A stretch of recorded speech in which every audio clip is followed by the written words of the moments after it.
Assalamualaikum warahmatullahi wabarakatuh. Bismillahirrahmanirrahim. Tabarakalladzi nazzalal furqana ala 'abdihi liyakuna lil 'alamin nadhira. Allahumma shalli wa sallim ala sayyidina maulana Muhammadin wa ala alihi washabbihi asma'in amma ba'du. Ingkang sangat kula hormati, sangat kula takzimaken Kiai Haji Mustafa Bisri, sedanten keluarga Kiai Haji Yahya dan semua keluarga besar Bani Mbah Bisri Mustafa. Ingkang sangat kula hormati Profesor Dr. Al-Habib Said Aqil Al-Munawwar. Beliau adalah profesor ahli hadis juga sekaligus ahli tafsir yang sangat kita hormati, sedanten yang hadir kita hormati. Mari bersama-sama nikmati audisi ini. Jadi ini saya digambar Mbah Mus untuk audisi. Jadi saya lulus apa enggak ya enggak tahu. Tapi saya pastikan tadi kalau Profesor Said Aqil Al-Munawwar fasih membaca Al-Quran, saya akan menjadi kompetitornya, akan fasih memaknai tafsir Quran. Karena saya sudah tidak mungkin bersaing di suara. Orang tahu semua kalau suara saya itu jelek. Mungkin Allah mau bagi-bagi rezeki. Jadi kalau saya suaranya bagus, nanti tidak diundang jadi mufassir, diundang jadi penyanyi hadroh. Jadi sudah itu saya nikmati saja. Begini,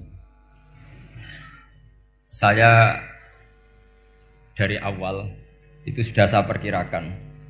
Jadi kalau nasib saya baik, itu kalau kalian tidak paham itu akan ngomong gini, wah ilmunya Gus Bak tinggi sehingga kita tidak paham. Itu kalau nasib sedang baik. Kalau nasib saya buruk, itu minim artikulatif sehingga menjelaskannya bulat. Itu pasti nggak pinter orangnya, karena menerangkan saja tidak mudah apa difahami. Tapi kalau nasib sedang baik, sampean yang nggak paham malah muji ilmu saya yang tinggi. Padahal kadang nggak memahamkan, memang rumusnya itu salah sehingga bulat. Tapi insya Allah nasib saya malam ini baik. Begini, saya dulu pernah berdoa berkali-kali sama Allah Subhanahu Wa Taala bahwa saya ingin membaca Quran itu fasih fil makna. Fasih itu artinya jelas, runtutan logikanya jelas. Sehingga barokahnya fase itu logika Quran atau logika yang dibangun Quran itu menjadi benar-benar logika yang diterima siapa saja, termasuk diterima oleh orang kafir. Kita tahu Umar itu masuk Islam sebelum mondok apa enggak pernah mondok? Sebelum mondok, enggak pernah beliau ngaji tafsir. Enggak pernah mondok. Tapi beliau dengar Quran itu faham.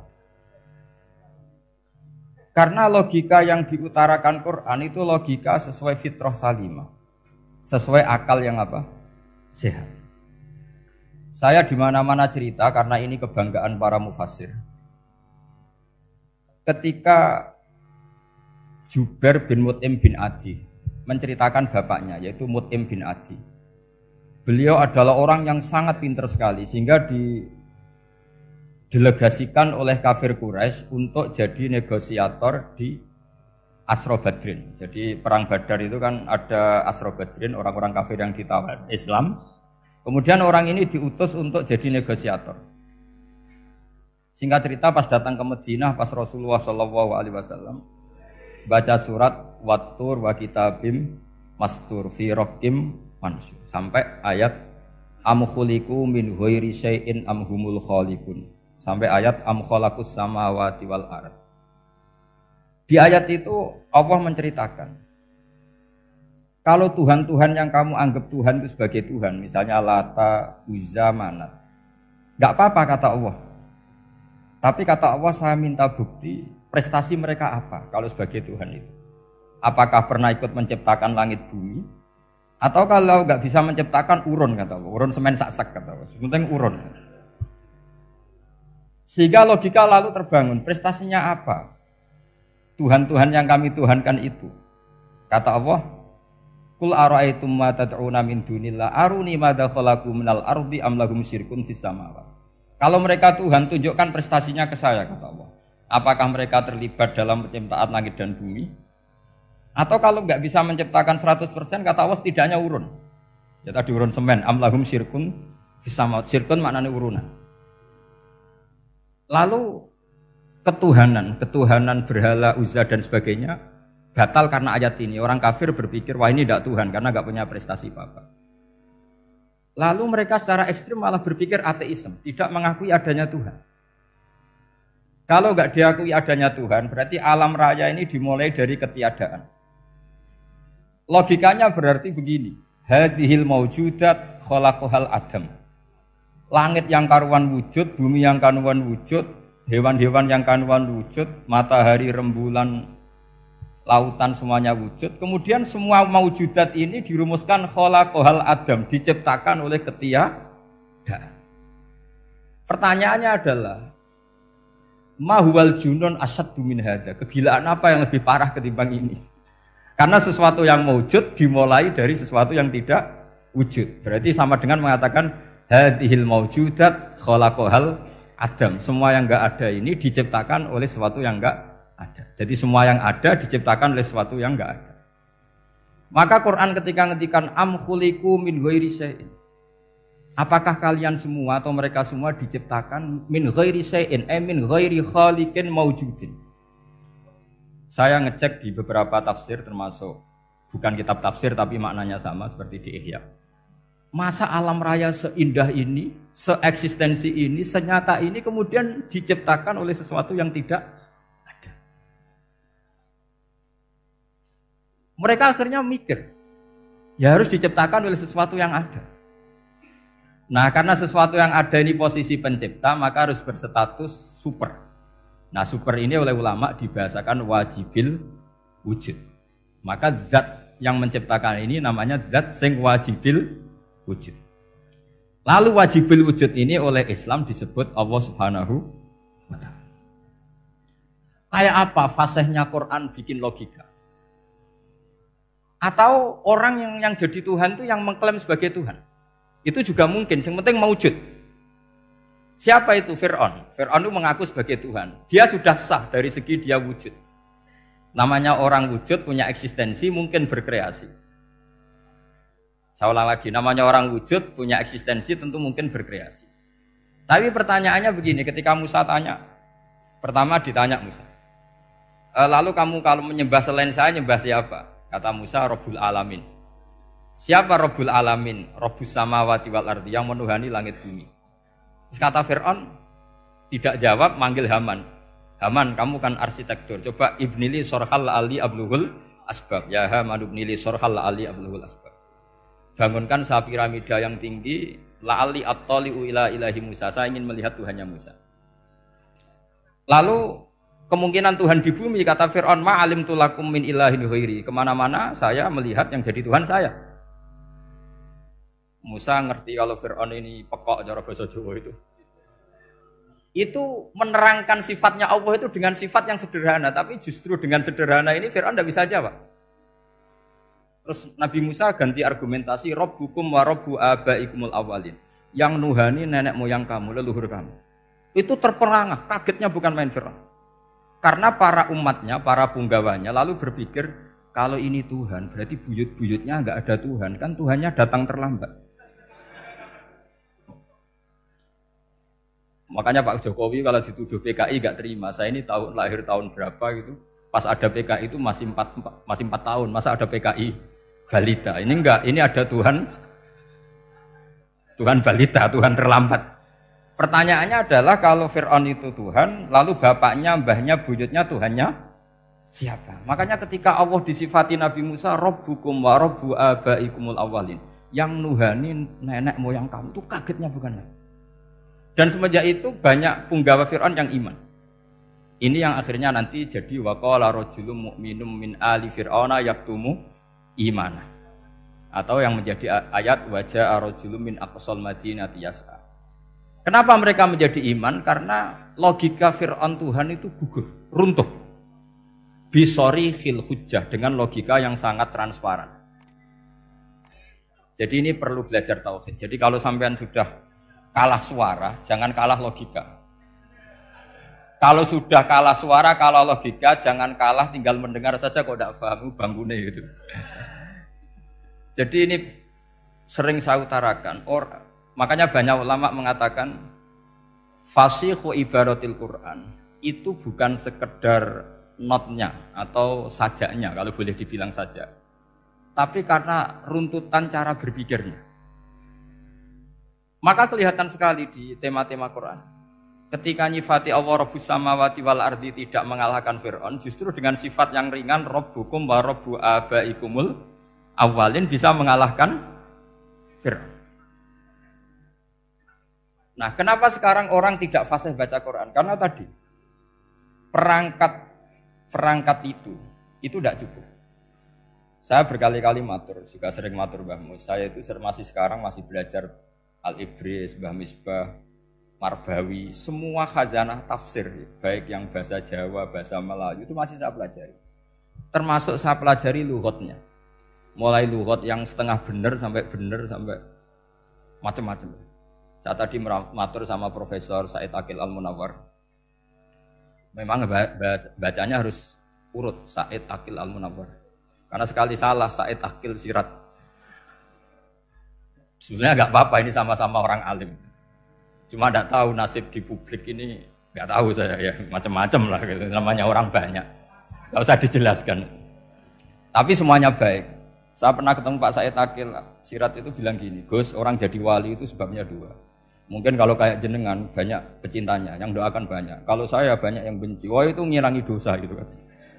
Batin ku dasar wong alim bener wah.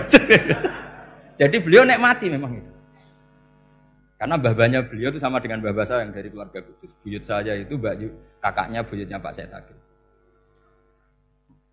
Jadi makanya jangan pernah benci orang alim. Orang alim bulet atau kayak apa itu masih saja punya alasan. Saya itu dengar Kiai Bisri, cerita Kiai Bisri itu tidak ada yang serius. Dulu ketika ada polemik haji yang mu'alim, itu orang kumpul semua di sini. Kata Kiai Bisri, sudah nunggu Mbah Fadl. Mbah Fadl sudah di rumah. Ngiranya orang itu ya Mbah Fadl rawuh dileteh. Setelah lama Mbah Fadl tidak datang. Loh Kiai Bisri Mbah Fadl tidak datang. Lah ya di rumah. Lah mana kok tidak ada? Ya di rumahnya sendiri. Karena beliau enggak pernah bilang di rumahnya. Orang saja yang kepikiran kalau itu rumah leteh. Itu mirip seperti guyannya Rasulullah SAW. Nabi itu kalau guyon itu tidak pernah bohong. Makanya di tiba itu disebut wayam zahu wala yaqulu illa haqqan. Nabi itu ya guyon, tapi enggak pernah bohong. Yang bohong kan khayal kamu. Masyhur itu ada orang sepuh sowan Nabi. Di kitab saya itu perempuan, tapi di beberapa kitab lelaki. Saya tidak tahu pastinya berapa. Biasanya ahli hadis mentahmilkan ta'addudul qissaten atau ta'addudul waqi'aten. Oke, kita bayangkan itu perempuan. Ya Rasulullah, saya ini tergesa-gesa, nanti takut kemalaman. Ini orang sepuh. Jadi jangan kamu bayangkan Nabi Suwani wong ayu nom nanti jadi hop. Orang sepuh. Oh di sini aja, tidak usah tergesa-gesa pulang kata Rasul. Nah nanti gimana? Saya jalan kaki ya Rasulullah sampai kampung saya itu nanti malam. Kata Nabi, la ahmilan naki alab nako. Santai saja nanti tak pinjemin anaknya unta. Kata perempuan tadi, ma fa'altu bibni nako. Apa yang bisa saya lakukan dengan anaknya unta? Sudah tenang saja kata Nabi. Setelah mau pulang disiapkan unta, ya unta tua, unta layak dinaikin. Ya Rasulullah ini kok unta tua, katanya anaknya unta. Nabi dengan santai, oh masih tua ya anak unta kata. Jadi itu menafsirkan anaknya unta cilik itu kan pikirannya kamu kan. Sebetulnya anak unta itu ya tua pun anak unta. Maka saya itu yang termasuk bangga. Nasib saya nanti insya Allah kayak Gus Mus, kayak Gus Dur. Sampai tua dipanggil Gus. Tapi saya niatnya lebih buruk. Supaya nanti kalau saya salah pantas ngijek Gus. Tapi dalam kompetisi kadang Gus itu kalah. Itu dulu di Pondok Sarang itu kalau ke WC itu antri. Itu yang di WC didodok. Supaya cepat keluar. Ayo cepat keluar, saya Gus. Dikira teror Gus itu yang di WC menjadi takut. Yang dalam WC gak kalah, saya malah kiai. Iya.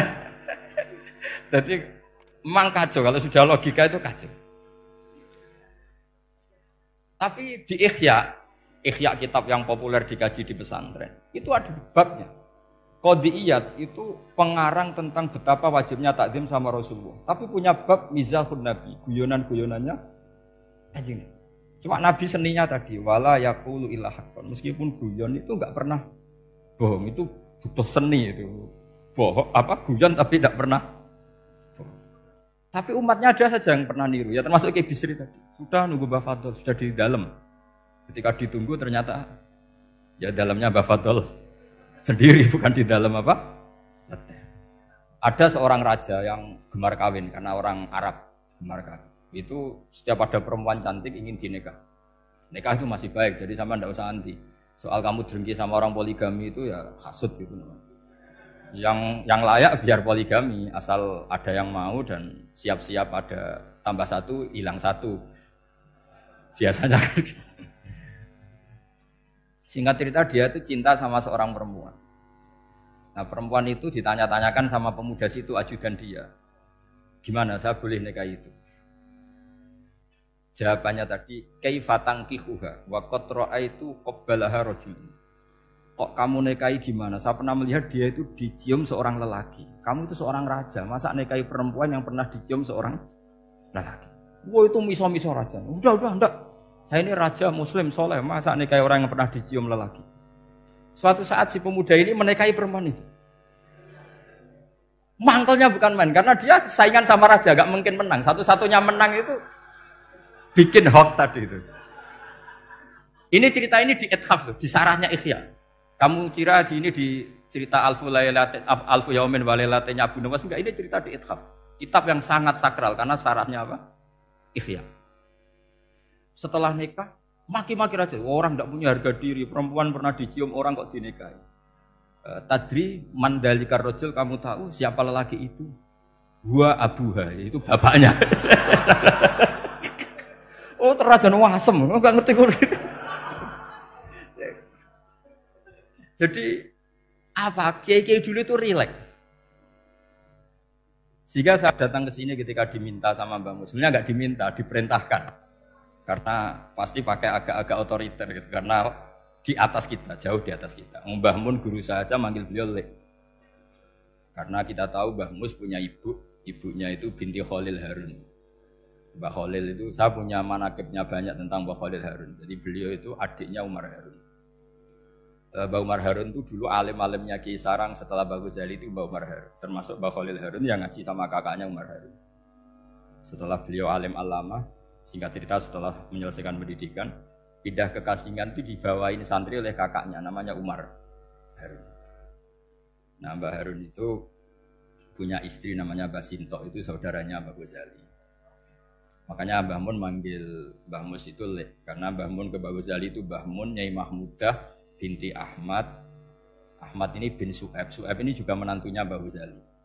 Terus Mbah Ghazali, berarti Mbah Mun dari Mbah Ghazali generasi kelima. Kalau Mbah Mus kira-kira ya Mbah Mus, Nyai Bisri, Mbah Khalil. Nah Nyai Sinto ini sudah saudaranya apa? Mbah Ghazali. Berarti Mbah Mun dengan Gus Mus itu kalah satu tokoh di urutan nasab. Makanya manggil apa? Lek. Tapi Mbah Mus orang baik, tidak pernah manfaatkan itu. Yang sering manfaatkan Mbah Nawawi itu. Karena pernah sepuh itu, wah sembrono kalau sama saya itu. Saya di mana-mana itu digosipkan murid beliau. Ya saya ikhlas saja. Itu satu-satunya harga diri Mbah Nawawi, ya saya ikhlas. Saya ikhlasnya. Jadi karena memang saya manggil beliau juga memang pernah nyembah. Buyut saya kandung itu namanya Maimunah, itu mbaknya Mbah Dowi. Jadi saya ini juga Bani Lasem. Buyut saya kandung namanya Maimunah, istrinya Mbah Umar bin Arabi. Melahirkan mbah saya sampai ibu saya sampai saya. Saya teruskan. Jadi cobalah Quran itu dibaca secara fasih. Kalau ingin baca fasih caranya gimana? Kamu harus belajar balaghah, belajar lisanul Arab, belajar mantek, belajar logika. Nah, kalau logika itu tidak sampai, cari muhalnya. Ini fatwanya Said Robdon Al-Buti, juga fatwanya semua ulama usul fikih. Saya ulang lagi ya, kalau logika kamu nggak paham, cari sisi muhalnya. Saya ulang lagi, cari sisi muhalnya. Misalnya kamu angan-angan tentang Allah nggak dok, Sedurunge Allah itu sapa? Misalnya kamu angan-angan gitu. Sama agama tentu itu dilarang, tapi orang filsafat tetap saja nyari itu. Lalu hentikan pencarian itu, yaitu tadi katakan saja hadhil maujudat yastakhilu ayyakhluqahal adam. Sesuatu yang maujud tentu enggak mungkin disebabkan oleh sesuatu yang tidak ada. Fa innal adama la yu'athiru aslan wa la yakhluqu aslan. Namanya sesuatu yang enggak ada pasti tidak berstatus pencipta. Namanya saja enggak ada. Akhirnya la buddha min ayyasbiqa hadzal alam maujudun. Maka alam ini harus didahului sesuatu yang maujud. Lah maujud ini yang oleh Islam disebut Allah Subhanahu wa taala. Sudah selesai di sini. Tinggal delok TV, tinggal ngopi, turu sampai setannya setruk karena nunggu mau bikin was-was itu lagi. Loh saya itu termasuk kiai paling sering lihat sinetron. Kadang ya lihat Mak Lampir itu sering sekali. Sampai istri saya itu protes, Gus, dengan kata orang banyak orang alim kok senengane delok Mak Lampir. Karena setan mau menggoda saya tentang berpikir Allah. Jadi dia ngenteni. Kok malah mikir Mak Lampir gitu. Setelah lihat Mak Lampir biasanya saya itu lapar, terus makan. Habis makan tidur. Setannya masih nunggu mau was-was. Ternyata saya habis bangun ngopi lagi. Kadang lihat berita orang ditangkap KPK, macam-macam. Ini penting saya utarakan supaya setan itu tidak menang. Jadi ciri utama setan itu kata Rasulullah SAW, setan ini goda umatku, hadhil jibal khalaqaha Allah, hadhil ardo khalaqaha Allah, hadhil bihar khalaqaha Allah, faman khalaqaha Allah. Itu makanya banyak orang jurusan filsafat keblinger karena tanya Allah itu siapa. Kata Rasulullah, jika sampai ini maka kamu harus berhenti. Loh, berhenti tanpa dialihkan ke yang lain kan susah. Tinggal aja lihat dulu sinetron. Ya paling gampang ya Mak Lampir, kan ada takut-takutnya sedikit. Karena kalau lihat sinetron anak-anak milenial itu kalau ada artis cantik sampai nangis. Karena istri kamu tidak seperti itu. Jadi ini trik ya. Trik supaya melihat TV tapi tidak nyesal. Makanya saya milihnya Angkring Darmo, Mak Lampir. Ya saya nggak mikir maknanya, butuhnya setan bin mangkol itu. Karena ngenteni saya mikir itu, ternyata tidak mikir itu lagi. Jadi makom saya itu beda, sama-sama lihat sinetron. Mungkin saya jadi wali karena lihat sinetron. Mungkin ya. Makanya banyak wali itu nggak bisa diduga. Banyak orang jadi wali itu justru karena makan, justru karena melakukan hal-hal yang cara orang banyak itu salah. Itu Abu Yazid Al-Bustami itu pernah tanya sama Allah. Kamu nggak usah bayangkan caranya tanya gimana. Enggak wali ya enggak tok. Sudah enggak usah tanya itu. Abu tanya gini, ya Allah, orang sesregep saya dalam ibadah sedekat ini sama jenengan. Lalu saingan saya dekat jenengan masuk surga itu siapa? Sama Allah ditunjukkan orang yang tidur, itu tidur yang. Ya teman kamu yang tidur di kamar. Enggak terima Bu ya, ini gimana kok bisa setingkat saya orang tidak tidur gitu. Yang saya ibadah terus istighfar terus. Tapi jawabannya Allah nih. Woe ibadah terus itu mergo wedi aku. Jadi kan nganggep aku iku rodok-rodok jahat gitu. Iki tuh ratu mergo yakin aku apian, mulane ditinggal turu. Jadi sampean jangan tiru makom saya ketika tidur. Itu punya kelas khusus. Tapi jangan tiru, ini cerita saja, sampean ndak harus niru. Karena sampean kalau niru itu harus ada Abu Yazidnya. Abu Yazid sudah enggak ada. Tapi itu ilmu. Ilmu yang cocok ndak cocok harus kita kaji. Saya tadi jagungan sama beliau, sama Profesor Said Akil Al-Munawar. Beliau cerita sebetulnya sekolahan saya itu tentang usul fikih, tapi terkenal saya Profesor Tafsir. Tapi saya suka ilmu usul fikih, meskipun korbannya ya banyak. Biasanya orang jadi liberal gara-gara ya usul fikih. Sebenarnya nggak perlu dipikir lah itu macam-macam. Begini, dalam usul fikih yang mainstream itu kan ada hukum wajib, haram, ya makruh, terus macam-macam lah. Termasuk ada mubah. Mubah itu boleh dilakukan, boleh ditinggalkan. Dalam ilmu usul fikih sebetulnya definisi mubah boleh dilakukan, boleh ditinggalkan itu salah. Karena begini, setiap Anda melakukan sesuatu yang mubah, pasti di saat itu meninggalkan sesuatu yang haram. Saya ulang lagi ya. Itsma min mubahin illa wa yatahaqqaqu bihi tarku haramimma. Semua teks di Lubul Usul seperti itu. Memang saya hafalkan karena ini cara saya jadi wali yang mudah murah. Itsma min mubahin illa wa yatahaqqaqu bihi tarku haramimma. Fayatahaqqaqu bisukun tarkul qatli wa bisukut tarkul qadzaf. Terus beliau membuat sekian contoh. Hukum mubah itu kata ulama yang lain kan boleh dilakukan, boleh ditinggal. Itu tidak benar. Mubah itu ya wajib. Karena setiap kita melakukan mubah, maka saat itu berarti kita meninggalkan barang haram. Coba orang tidur itu artinya apa? Tidak zina, tidak maling, tidak selingkuh, tidak mabuk. Sampean di pondok nikmati jagungan, rokokan, ngopi. Artinya nikmati rokok, nikmati kopi. Tidak menikmati tontonan di bar.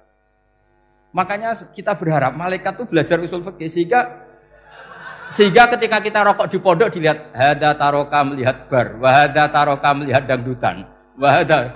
Jangan sampai malaikat bilang gini, dasar kere rakra delok. Itu repot kalau sampai begitu. Nah, kalau mubah itu artinya tarkul haram.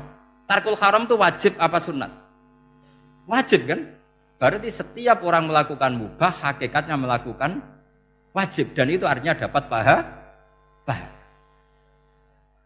Salah sampean ngajine ra khatam, dadi nglakoni mubah iku mengira tetep mubah. Maka berbahagialah orang yang ngajinya khatam.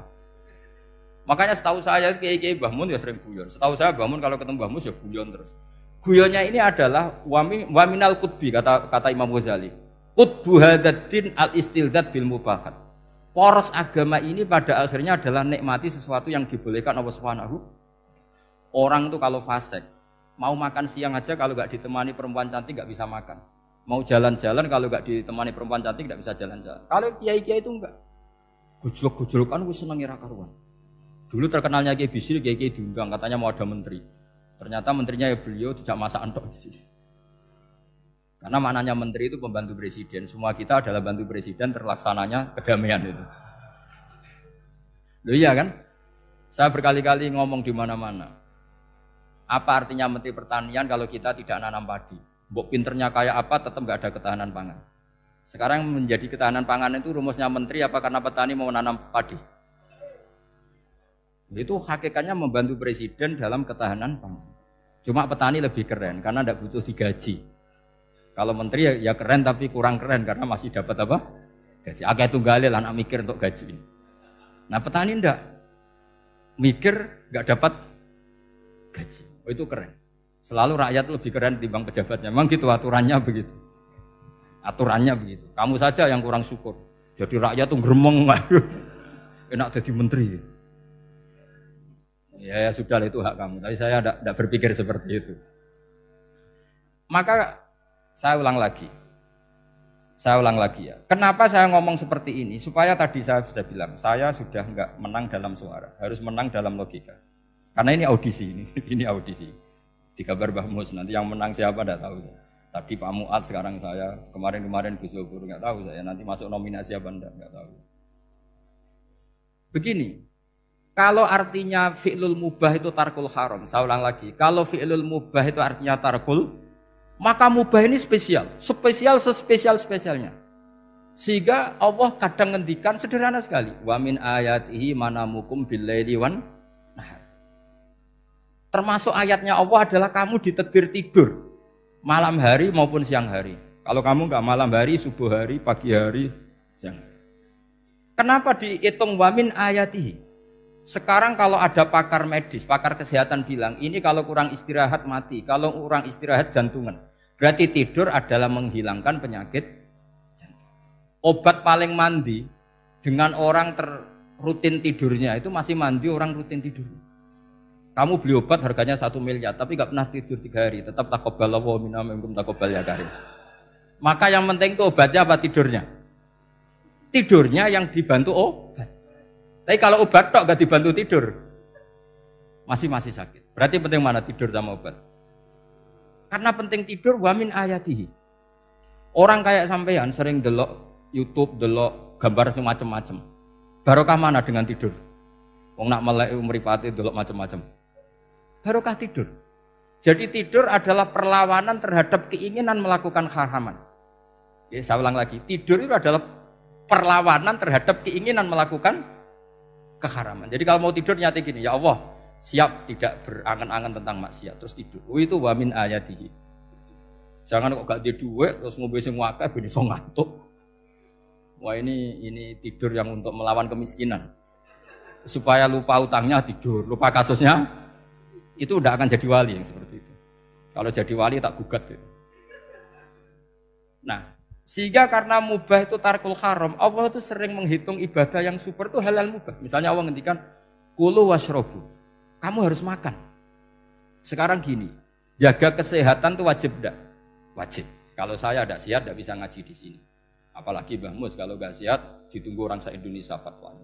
Dan di antara cara sehat, kamu harus makan. Kalau nggak makan, sakit. Lalu makan dengan posisi menyehatkan orang yang bisa fatwa, bisa mulang, bisa macam-macam. Posisi ini super apa tidak super? Super. Maka Allah kadang sederhana, ngendikan ibadah itu kulu wasrobu jom, kowe yo mangan yo. Tapi ayat ini menjadi tidak hebat kalau dibaca orang tidak pernah ngaji, nggak pernah ngaji usul fikih. Pangeran piye toh? Dirimo ngongkon mangan kowe dikongkokno kulu. Wis ora usah ngono ya wis mangan. Rusak Quran kena makna niku rusak.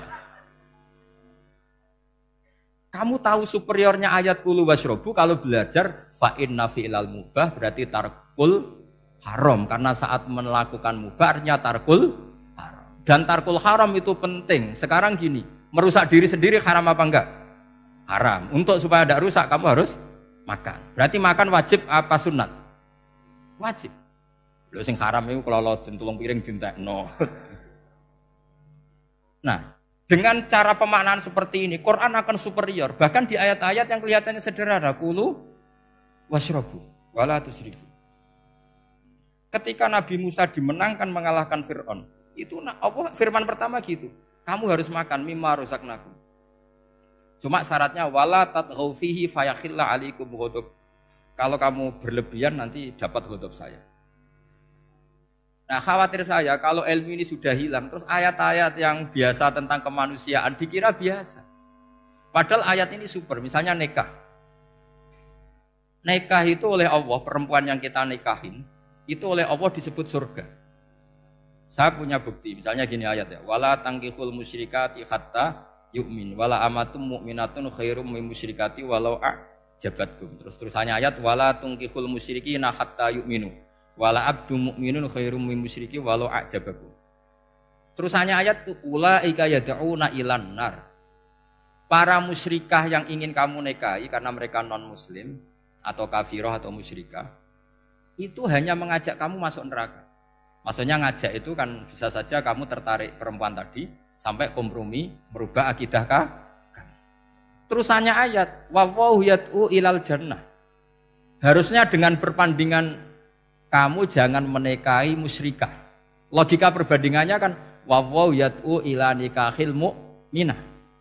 Saya ulang lagi, harusnya muqabalahnya kan wawaw yad'u ila nikahil mu'minah. Allah mengajak kamu supaya menikahi mu'minah. Tapi kata mu'minah sama Allah diganti wawaw yad'u ilal jannah. Allah mengajak kamu masuk surga. Ila nikahil mu'minah. Artinya gini, setiap kamu hubungan intim sama istri kamu, itu adalah menjadi kamu tidak zina. Jadi kalau kamu tidak zina, barokahnya istri kamu ini penopang kamu masuk surga. Makanya Rasulullah pernah ditanya, ibadah itu apa saja? Nabi secara ringan diantara jawabannya, wa fi buti ahadikum shadaqah. Sudah kamu ngumpul istri kamu itu ya ibadah. Terus kata sahabat-sahabat, ya Rasulullah ayati ahaduna syahwatahu wa walahu ajrun. Yang benar saja Rasulullah, masa urusan gitu dapat pahala gitu. Nabi jawabannya ya enteng, alai salawa doa fi haromin aka'ana ali wisrun. Kalau dia salah yang dikeloni kan ya dosa. Berarti kalau ngeloni yang benar juga pahala. Berarti istri kamu itu jannah surga. Cuma jannah yang agak aneh karena rewel itu agak aneh. Jadi itu jannah yang agak aneh. Maka supaya jannah ini tidak aneh, kata Rasulullah itu cara bersuami istri itu kata Rasulullah halla jariyatan tula ibuka wa tula ibuka. Sebagian riwayat halla jariyatan tudhahikuha wa tudhahikuka. Kamu cari perempuan yang gampang guyon, gampang rileks. Mula abah itu rileks, mudhahaka ya rileks. Saya berkali-kali cerita, saya ini termasuk orang yang enggak pernah diskusi penting sama istri saya. Karena takut tegang. Biasanya kalau tegang itu yang suaminya kalah. Jadi saya itu enggak pernah diskusi penting. Saya kemarin mau ke Pasuruan ya, mau ke Peloso itu ditanya, mau kemana? Ya enggak tahu. Terus pulangnya kapan? Ya enggak tahu. Wong kok rohan. Ya saya senang saja. Enggak roh itu artinya kan bodoh. Orang bodoh itu enggak mukallaf, artinya enggak dosa kata saya. Jadi saya ngambil hikmahnya saja. Anda takut. Ditakoki kok jawabannya ora jelas. Ora jelas itu misteri. Memang dunia itu penuh misteri. Pokoknya tak itu. Pokoknya yang kira-kira itu jadi tidak penting. Rasulullah tuh kalau debat sama istrinya ya milih gitu, milih mula abah mudohaka. Saya punya sekian cerita betapa Rasulullah tuh rileks ngadepin cemburu-cemburunan. Sayyidah Khadijah tentu orang yang super bagi Rasulullah. Sampai ketika adiknya Sayyidah Khadijah, kalau nggak salah namanya itu Halah itu. Kalau datang itu Rasulullah itu menjamu karena mengingatkan suara Khadijah. Kalau muji Khadijah itu sudah langit Rasulullah. Sehingga Aisyah itu cemburu. Bagaimana Anda selalu muji Khadijah? Waqad abdalakallahu khairan minha. Allah mengganti yang lebih cantik ketimbang Khadijah dan lebih muda. Maksudnya Aisyah. Kenapa masih muji yang sudah meninggal? Tua lagi kan. Gantian Sayyidah Fatimah yang tersinggung karena ibunya ditua-tuakan. Itu ketika Fatimah cemburu, mangkelnya sama Sayyidah Aisyah. Mangkel manusiawi loh. Enggak usah kamu jadi Syiah terus benci Aisyah itu. Karena kalau kamu jadi benci Aisyah berarti kamu nganggap Aisyah itu salah. Dan itu efeknya di Rasulullah, berarti Rasulullah milih istri yang salah. Makanya kita ini madzhabnya ahli sunnah. Abu Bakar tidak mal'un. Kenapa tidak mal'un? Kalau kamu bilang Abu Bakar mal'un berarti Rasulullah salah pilih teman. Umar tidak mal'un karena Rasulullah pasti milih teman yang benar. Begitu juga milih istri yang benar. Dalilnya tidak usah jauh-jauh. At-thayyibatu lit-thayyibi. At-yabut thayyib tentu Rasulullah. Berarti istrinya pasti thayyibah. Jadi madhab ahli sunnah adalah madhab sing jelas-jelas mimbaini farsi wa damil labanan kholisan sa'iwal lisyari. Jadi kalau kamu cari logika gampang saja. Nabi itu thayyib, bahkan atyabut thayyib. Padahal kata Allah at-thayyibatu lit-thayyibi. Ya jelas ya. Jadi ini tidak usah dimasukkan hati tentang konfliknya Aisyah dan Fatimah, itu biasa saja. Yang satu bela ibunya, yang satu bela dirinya. Sebenarnya Aisyah itu enggak niat ngeritik Khadijah. Ingin diperhatikan Rasulullah saja. Terus ketika Sayyidah Fatimah matur ya Rasulullah saya supaya ngalahkan Aisyah itu gimana? Karena ibu saya sudah meninggal ya memang cantik dia, muda dia. Dan tahu betul orang kalau Nabi itu sangat mencintai Aisyah. Kata Rasulullah bilang gini saja, tetap hebat ibu saya. Karena ibu saya dapat Rasulullah rondo untuk Joko. Kowe ayu kaya apa iku untuk dudo. Jadi rileks saja Rasulullah. Akhirnya ya semenjak itu enggak ngeritik lagi, bahaya ini kalau ngeritik. Khadijah itu kan sudah umur 40 tahun. Janda dapat Joko. Aisyah perawan untuk Dudo. Keren mana? Keren Khadijah. Jadi tidak semua masalah itu Nabi itu menyelesaikan cara ekstrim. Nabi itu biasa mula apa? Santai rileks. Nah, kalau para mbak-mbak ini ingin jadi surga yang enggak aneh, syaratnya jangan rewel karena di surga itu enggak boleh ada orang rewel. Tapi kalau enggak rewel sementara suami kamu enggak benar, ini namanya goblok. Maka kata Mbah Mun kalau ngijazahi santri-santrinya, "Cung bojomu kudu rewel, enggak ngono fakir," kata Mbah Mun. Tapi santri yang di belakang gremeng, "Iya, Mbah, nak fakir, nak jantungan mati." Makanya sering itu. Jadi di antara ulumil Quran itu ada istilah maudhi'ul mudmar mengganti maudhi'ud dhamir atau maudhi'ul lafzi menggantikan lafdzan akhar. Itu memang agak jelimet di ilmu tafsir. Tapi bagi pelakunya itu menjadi gampang. Ya tadi, ketika Allah melarang nikah hal musyrikah, saya ulang lagi. Ketika Allah melarang nikah hal musyrikah, normalnya perbandingannya kan wallahu yad'u ila nikahil mu'minah. Tapi sama Allah digenti, wallahu yad'u ilal jannah. Itu menunjukkan bahwa nikahul mukminah adalah al jannah. Karena kamu hubungan intim ya ibadah. Diwamuk kowe sabar ya ibadah. Nafakoi ya ibadah. Neng-nengan gejatan senjata juga ibadah. Seru Bang, neng-nengan itu seru. Karena memang di antara sistem tubuh kita itu butuh masa-masa jeda. Itu mari cerdas. Karena tubuh kita ini tidak hanya butuh seneng, tapi juga butuh susah. Susah itu melahirkan kearifan. Jajal bojomu tahu minggat, mesti kearifan kamu meningkat. Jadi minggat itu ya penting. Nikmati saja. Loh, ini saya nggak ngajari keburukan. Memang seperti itu. Nah, saya berharap ilmu usul fikih ini tidak boleh hilang. Karena dengan ilmu usul fikih kita tahu mubah adalah tarkul haram dan tarkul haram adalah wajib. Maka Allah sering sekali membicarakan sesuatu yang mubah itu superior. Kayak tadi wa min ayatihi manamukum billaili wan. Nah, termasuk ayatnya Allah adalah kamu itu tidur. Cara berpikir tadi, kalau saya tidak tidur sakit, kalau sakit habis biaya banyak. Sementara tidur hanya butuh seperti ini. Betapa baiknya Allah dengan tidur bisa menjaga kesehatan yang kalau tidak dijaga berbiaya tinggi. Berarti dan naumul ibadah. Terus ulama bilang tidur itu ibadah kalau niatnya litaqawi alal ibadah. Tapi nak wae blojo turu lah itu sing masalah. Tapi tentu ilmu itu ada pembanding. Sekarang ketika kamu tidur itu tarkul wajib apa tarkul haram lah itu masalahnya. Seringnya kamu itu tarkul wajib. Wae mulang turu. Wae ngantor wong kerja turu. Lah itu tarkul haram atau tarkul wajib? Tarkul wajib. Kalau tarkul wajib berarti status tidur kamu haram. Sudah pinter ini sudah maju ini sudah maju.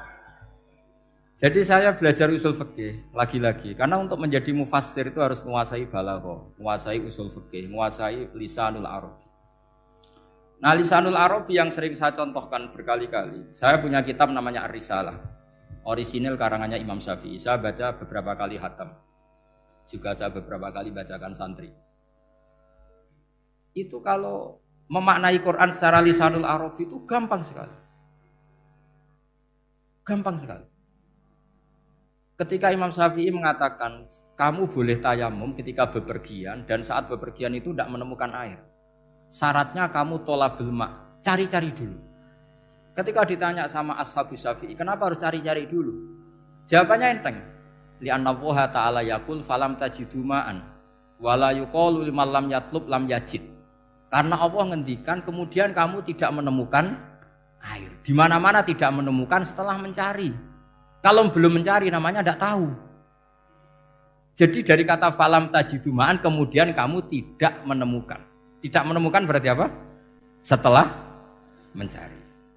Sehingga beliau mensyaratkan dicari-cari dulu, baru berkesimpulan tidak menemukan. Nah setelah tidak menemukan, kamu baru boleh tayang. Segampang itu ilmu usul fikih di depan Imam Syafi'i. Ulumul Quran dianalisis dengan usul fikih. Ketika ditanya, kenapa Anda mensyaratkan nikah itu pakai wali? Ayatnya apa? Kalau hadisnya jelas, la nikaha illa biwaliyin mursyidin. Ayatnya apa? Imam Syafi'i secara enteng baca ayat fala ta'duluhunna ayyankihna azwajahunna idza tarawdu bainahum bil ma'ruf. Jika wanita yang kamu waleni, saya ulang lagi, jika perempuan yang kamu walikan, misalnya kamu punya anak yang umur 20 tahun ingin nikah sama seseorang. Seseorang ini layak. Ya misalnya kiai ya apal alfiyah. Tadi kata Mbah Mus itu muridnya Mbah Khalil itu alfiyah diwolak-walik apa? Saking seringnya belajar alfiyah kata beliau sampai santri apal alfiyah wolak-walik tapi ora roh carane jamak kosor. Karena dulu pondoknya mau pondok nahwu. Jadi kayak di nglirap itu. Tonggone nganti apal fa'ala yaf'ulu fa'lan. Cinone wis apal saking bedino itu ujiane ra selawatan fa'ala yaf'ulu fa'lan wa ma fa'lan wa fa'ilun. Jadi pondok ya macam-macam. Itu saya tadi sampai mana itu? Tentang apa? Wali nikah tadi. Di bab fikih, saya ulang lagi di bab fikih. Itu kata Allah, jika perempuan yang kamu walikan itu ingin nikah, fala ta'duluhunna, jangan kamu larang. Kata Imam Syafi'i, kalau seorang wali tidak punya hak mewalikan, maka larangan jangan menghalangi itu tidak ada gunanya. Misalnya gini, Zaid itu tidak punya utang saya ulang lagi, Zaid tidak punya utang saya. Memang ini ilmu logika, Zaid tidak punya utang saya. Terus sampean bilang ke saya gini, Gus Bah, Zaid ojo tagih. Itu omongannya wong aneh apa enggak? Aneh kan? Tapi kalau Zaid punya utang saya 1 juta, terus kamu menasihati saya, Gus Zaid ojo tagih. Benar apa enggak? Wali itu punya hak melarang. Saya ulang lagi, wali berarti punya hak melarang putrinya tidak nikah. Sehingga diperintahkan Allah, kamu jangan pernah melarang. Berarti punya hak melarang. Kayak tadi, Gus ojo tagih, berarti aku dia hak nagih. Misalnya otoritas bandara ATR, pesawat Boeing sekian-sekian Lion bolehkan landing di sini. Karena operatornya punya hak melarang. Juga punya hak mengizinkan. Tapi kalau orang lain kamu bilangin, pesawat Lion nggak boleh landing di Semarang. Orang lain yang nggak terkait dengan otoritas itu. Aneh nggak omongan itu? Aneh. Kalau wali dilarang menghalangi perempuan ingin nikah harus memberi izin maksudnya. Maka berarti wali punya hak menikahkan. Paham yang saya maksud? Makanya Imam Syafi'i mensyaratkan seorang perempuan yang nikah harus pakai wali. Jadi segampang itu. Kitab Ar-Risalah menerangkan ulumul Quran. Dan dalam banyak hal ulama dulu itu, makanya saya tadi berjanji karena Quran itu bisa kamu baca fase, kamu dengerin suara enak ya enak, kamu dengerin logika yang enak ya enak. Jangan sampai kamu udah dua-duanya. Suaranya sudah ada enak, logikanya tidak enak, itu kacau namanya. Ketika Imam Syafi'i ditanya, bagaimana hukumnya uzubah? Uzubah itu enggak nikah. Padahal ada hadis faman rohiba an sunnati falaysa. Kata Imam Syafi'i ya enggak apa-apa. Kenapa? Fa inna Allah ta'ala dzakara 'abdan sholihan wa qala wa sayyida wa hasura wa nabiyya minas sholihin. Allah menyebut nabi yang soleh dan di antara nabi yang soleh itu ada yang berstatus hasur. Hasur itu tidak ada keinginan sama perempuan. Akhirnya tidak nikah. Berarti tidak nikah itu boleh karena ada nabi yang tidak nikah. Segampang itu dulu.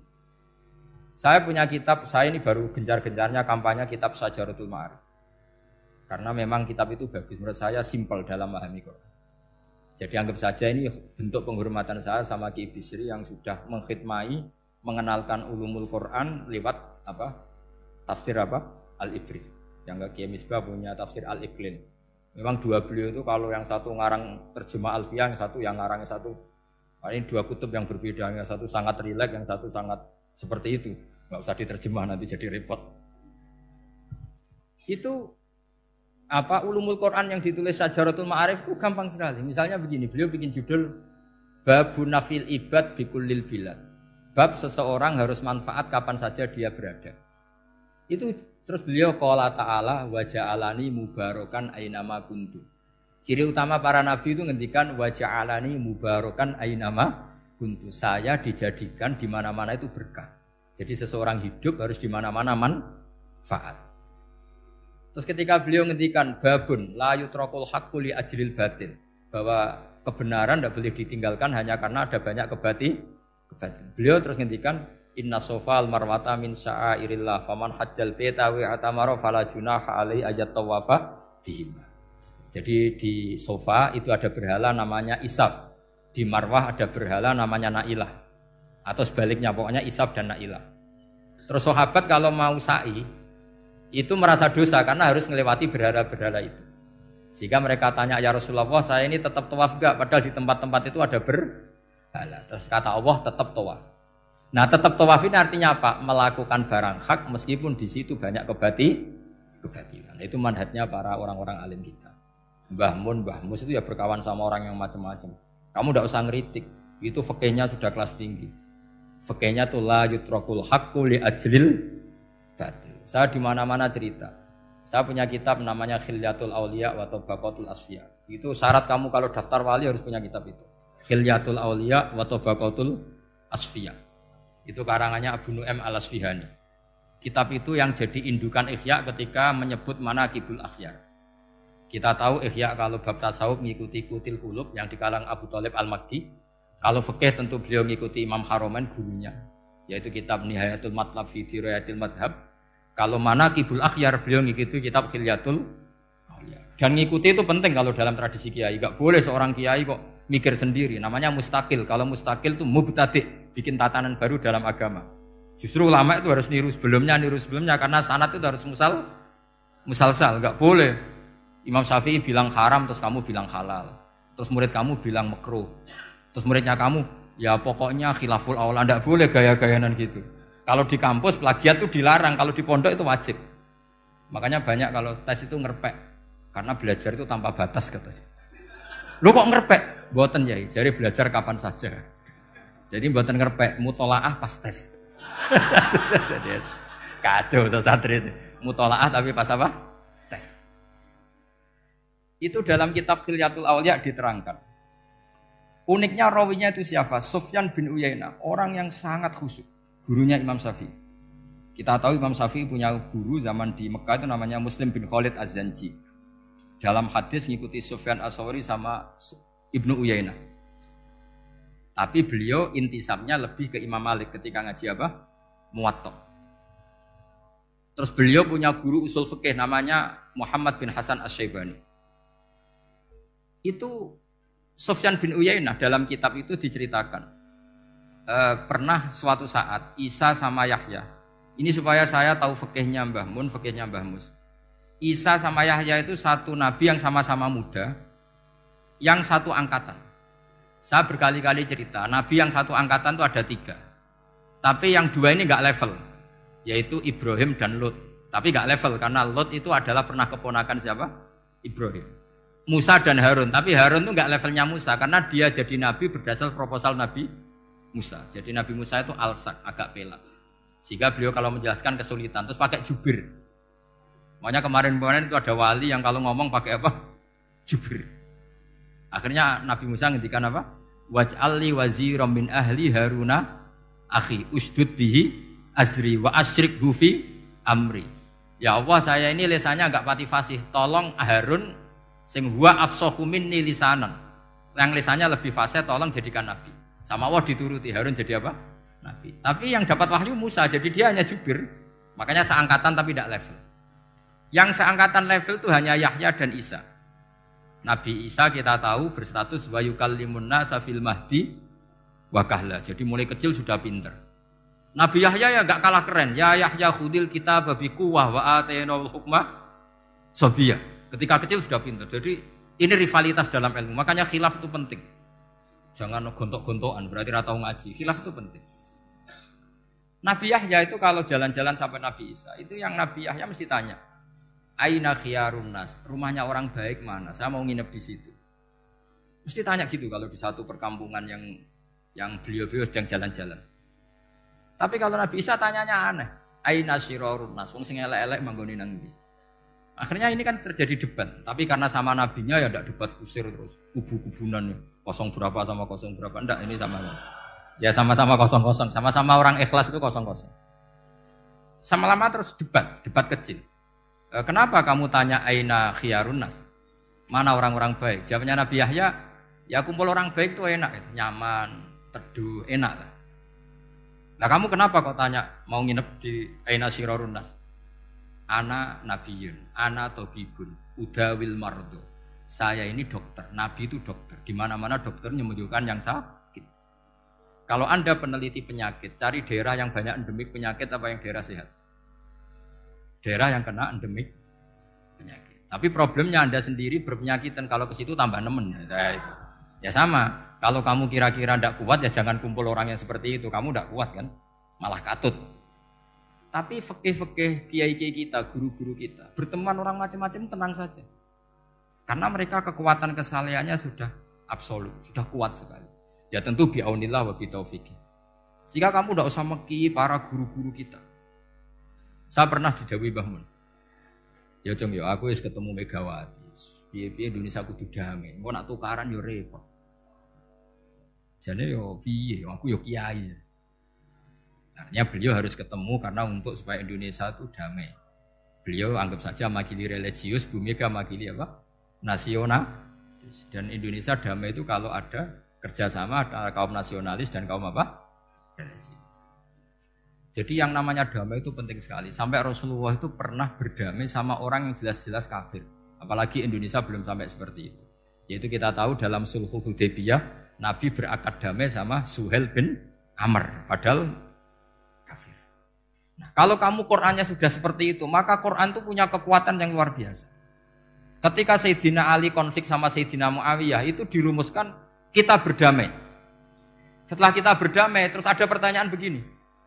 Lalu orang yang sedang konflik itu nak ketemu raine, roh raine wis ra seneng. Ning dinggon jenenge konflik ketemu raine wis ra seneng. Oke, kita pakai mediator, kata Sayyidina Ali. Akhirnya Sayyidina Ali pakai mediator, Muawiyah pakai mediator. Terus orang Khawarij bilang, dalilnya apa mediator itu? Enggak ada Qur'annya. Itu orang Khawarij. Sama nggak usah tanya kalau orang sekarang yang apa Gus? Wah itu mari fitnah, itu provokator berarti tanya gitu. Singkat cerita terus Sayyidina Ali itu agak marah karena beliau terbentuk oleh Quran. Itu spontan Sayyidina Ali baca ayat wa in khiftum shiqaqa bainihima fab'atsu hakaman min ahli wa hakaman min ahliya. Jika suami istri menghadapi konflik, di mana-mana konflik roh raine kan gak seneng. Maka yang keluarga lelaki kirim mediator, yang keluarga perempuan kirim. Terus dari Sayyidina Ali, wa ummatu Muhammad a'dhamu min amri rajulin wa imra'atin. Umatnya Muhammad lebih serius ketimbang urusan lelaki dan perempuan. Wong suami istri saja kalau konflik butuh mediator, apalagi hadhil ummah. Segampang itu mereka istidlal. Jadi mediator dalilnya mana ya? Dalilnya wa in khiftum shiqaqa bainihima fab'atsu hakaman min ahli wa hakaman min ahli. Dulu Quran itu seperti itu. Ya sekarang problemnya Quran itu tidak dikaji seperti itu sehingga fasihul ibarat atau fasihul akli atau balaghatut ta'aqqul itu enggak ada. Makanya saya ini pengagum kitab Ibnu Hajar al-Asqalani yang nyari Bukhari. Kata Ibnu Hajar al-Asqalani, termasuk mukjizatnya Quran adalah al-iltizat al-aqli. Akal itu menjadi nyaman. Itu uniknya yang dicontohkan seperti ngaji saya malam ini. Misalnya, Allah ngendikan am khuliqu min ghairi syai'in. Yang namanya maujudat tentu diciptakan sesuatu yang maujud. Karena akal akan tersiksa ketika dicekoki gini. Hadhil maujudat khalaqahal adam. Tersiksa enggak akal kamu sebagai orang waras dicekoki pikiran hadhil maujudat khalaqahal adam. Ini maujudat disebabkan oleh ketiadaan. Mesti kowe ra iso turu. Barang rono kok iso gawe iku piye? Nah, ini yang dimaksud dalam ilmu tasawuf ala bi dzikrillah tatmainnul qulub. Jadi cara tenangnya hati itu macam-macam. Nak wong toreko wis wong kon wiridan. Nak koyo kula rada ahli akal, wis meneng. Alhamdulillah di pangeran sing wujud. Berarti hadil maujudat khalaqahal maujud.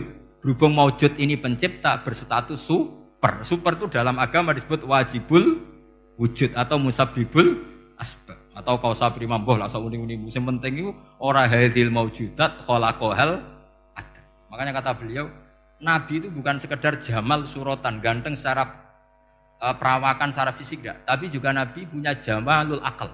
Akalnya itu nyaman. Yaitu kita disuruh iman dengan sesuatu yang memang kita nyaman. Seperti kita disuruh iman bahwa alam ini diciptakan oleh Allah, oleh al-mawjud yang super. Kan terus nyaman. Coba kalau kamu diajarin Islam, alam ini yakini yang menciptakan adalah ketiadaan. Oh, kamu kuliah sampai profesor, sampai dokter pusing. Ini ajaran apa? Sesuatu yang tidak ada menyebabkan sesuatu yang ada. Yaitu namanya termasuk ajaran ini indah karena ada al-iltizat al-akli. Kenyamanan apa? Berpikir karena terusnya. Ya saya kira demikian, ini audisinya selesai. Assalamualaikum warahmatullahi wabarakatuh.